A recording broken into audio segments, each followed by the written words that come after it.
Hey, welcome back to the Disney Plus Everyday Challenge, and today we have Splash. This is the 1984 film. It runs about an hour and 49 minutes long. It stars Tom Hanks and Daryl Hannah, Eugene Levy, John Candy. Uh, Great cast, classic comedy. It's a star-making turn. Yeah, people already knew who Tom Hanks was. He'd done a few little films. Well, actually, you know what? I don't know if he did. I don't know how many little films he did, but he was best known on Bosom Buddies, a TV show that probably will never air again because it's fairly uh, inappropriate today. But yeah, he this is kind of shows that he could be a leading man in a movie. And Daryl Hannah, well, she's just was picked. I don't know what else she had done before this, but she was gorgeous and naked in this. So that's a selling point, but this movie has been modified for your viewing experience on Disney Plus. If you were expecting to see a naked Daryl Hannah on Disney Plus, you were going to be sorely disappointed. Sure, there's it's cropped in certain ways that you realize she is naked. There's when there's far away shots, you get an idea that, well, you know what, maybe that woman might not have a butt crack. Don't know, but maybe you might see a boob, behind that long, really curly crimped hair. Where do you get your hair crimped in 1984 under the sea? How does that work? I mean, Ariel had all sorts of Whoosie Watsits and stuff to style her hair, I guess, her and her sisters, but yeah, but she had a fork. That's what she had, or dingle, whatever. Anyway, in this case, I can't really spoil this too much. I mean, unless you're the kind of person who is watching this who has never seen Splash, it means you're probably under 30.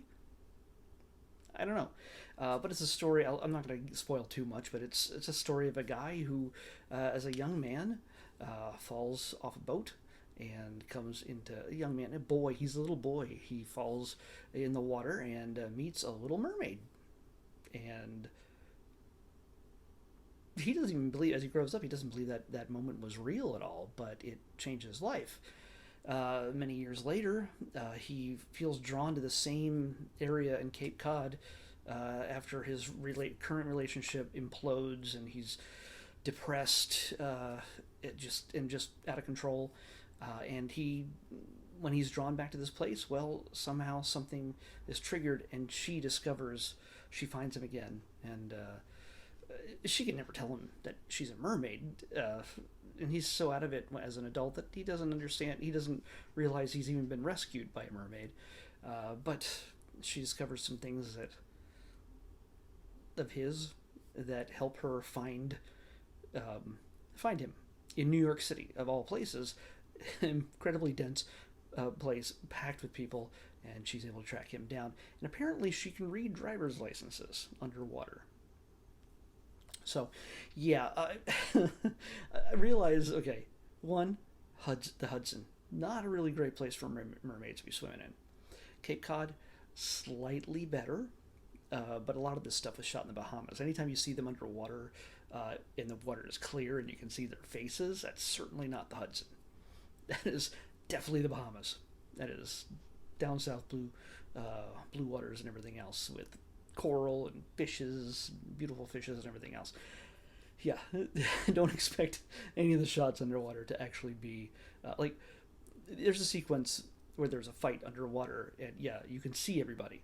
No, that's not the Hudson. New Yorkers know what I'm talking about. If you saw anything in that water, it's rusted out cars or possibly dead bodies, or just terrifying monsters. You don't know. Anyway, she comes to find him. She can't speak. She doesn't understand any of the customs. She doesn't know what things are, like cars or anything else, television. But immediately, he in this strange desperation to be in love again, after his girlfriend, who we never meet, leaves him over the phone. It's like dumping by texting in 1984. he, he immediately falls in love with her. It's like, oh my gosh, this girl sought me out and she kisses me constantly, and so sure, why not? We're gonna do this, and yeah, she can't stay long, unfortunately. But she won't tell him what the truth is, so that leads to a little bit of tension. But for the most part, it's a wildly romantic adventure for the two of them as she grows and understands his world and wants to be a part of it. Boy, that sounds familiar. It's like a song was made with those words. Yeah. So, yeah, it's a comedy. It's a romance. It's all these things, and it's a classic for these reasons. Just pitch perfect casting. Even the fact that John Candy is in this and plays against pretty much every other character he's played in the past. Well, I can't say everybody, because he's played cops like a cop in Blues Brothers and things like that. But he plays just this sleazy older brother of Tom Hanks. He's morally corrupt. He's a jerk to pretty much everybody. He's always scheming. Treats people like crap for the most part, except for his brother, who he loves and looks out for, but usually to his own benefit, because he's been married and divorced so many times just because it's fun to do. He's excited. The very first time we meet him, he's excited that his letter appeared in Penthouse Forum, and it's one other thing you're going to find. It's pretty well blurred out. They can't not say Penthouse, but it's not like kids are going to go hunting for Penthouse. It's like, oh, let me go find those magazines in the store somewhere. No. They have all the naked girls they can find on the internet. Penthouse is tame. So yeah, I think they kind of blur the magazine cover a little bit. Not that I don't think it's anything controversial or anything, but it's yeah, it's tempting. By the way, I spent a bunch of time off camera yesterday. It's tempting to make me want to crack open this VHS of Splash and see what the differences are. See if we see more naked Daryl Hannah and Penthouse covers. But I don't know if that's really worth it. But yes, that was a VHS copy of Splash, and I had it right over there. So anyway, yeah, this is, if you can't tell, this is my 80s shrine. If you recognize some of the things behind me, there's yeah. Maybe I'll explain it to you someday. Anyway, this is one of my favorite movies just growing up. It was something I think I watched a billion times on HBO. Anytime it was on, just put it on in the background. Also, being that young, and anytime I might get a chance to see pretty naked girl, maybe I was a pervert, or I was a teenage boy who was horny all the time. And hey, she's pretty, even with a fishtail. So. Yeah. By the way, I mentioned Eugene Levy's in this. You might know him as Johnny Rose from Schitt's Creek. So yeah, it's he's in this. He plays kind of the bad guy in this. But he has this completely separate story for the most part. He runs into Tom Hanks one time early in the story, and he's a parallel running B story, because he is out hunting mermaids. He thinks that these things are real, and when suddenly a naked girl shows up on the shores of the Statue of Liberty Island, well, he puts two and two together and starts hunting for ways to prove that he's right, that there's a mermaid in New York City. So his story doesn't cross paths again with our heroes until the end, of course, but it's just this funny little, these crazy antics and issues and problems he gets into that are completely, well, not completely, but unrelated to what is actually has no effect on what's going on with our hero at all until the end. So it's a good laugh. There's lots of just little things, little quotable moments, scenes that, like, I haven't seen this movie in 30, 40 years. I don't know. It's been a long time. I mean, well, I haven't seen probably since the 80s or 90s. Yeah. So, but these lines, and how they deliver them, came back to me immediately. It's ingrained in me now. It's kind of great to revisit this. So if if you're an old-time fan, well, it's time to watch this again, and you can probably involve your kids in this as well, to a certain age, I imagine, because if you're fearful of them seeing lady parts, well, you don't have to worry about that now on Disney Plus.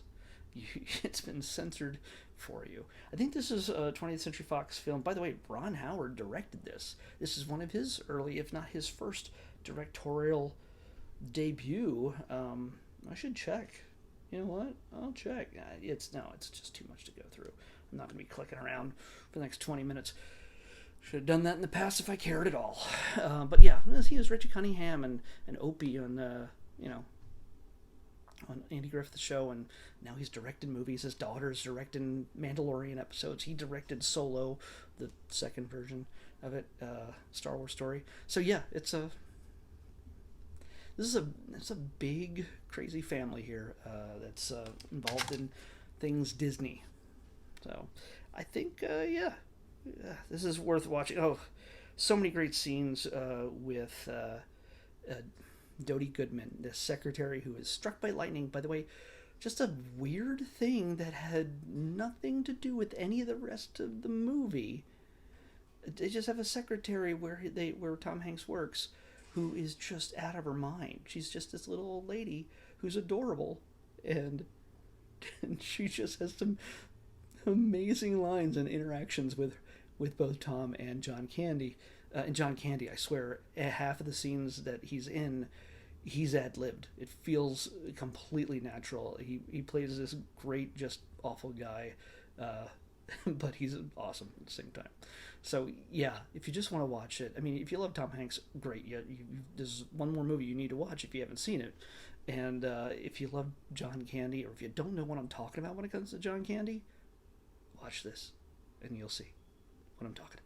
So John Candy is a national treasure, and he's sorely missed. Many years. I can't believe how long he's been gone. And Eugene Levy, of course. Hey, Schitt's Creek, if you love that show, get a shot of this bushy eyebrowed guy when he was much younger. So yeah, have a good time with that. Splash on Disney Plus. This is the kind of movie that I think it's, like I said, I think it's a 20th Century Fox. No, it's Buena Vista, so it is a Disney thing, but it's Buena Vista Pictures. It's not necessarily a Disney film, even though they own Buena Vista. Still, the idea is, this is the kind of movie that, because it's so on the edge, style-wise, they could take it away at any moment and bring it back some other time. So, watch while you can. Who knows when it'll show up? Who knows when it'll disappear? Let's say. Let's pick tomorrow's episode. 233. 233.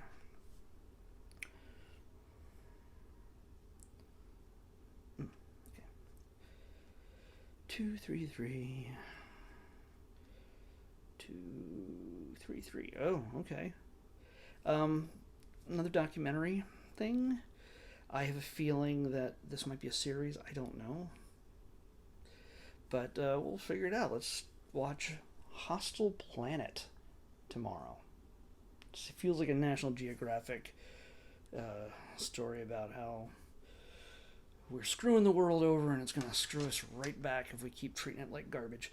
So, Hostile Planet on the Disney Plus Everyday Challenge. I'll see you back here tomorrow with that.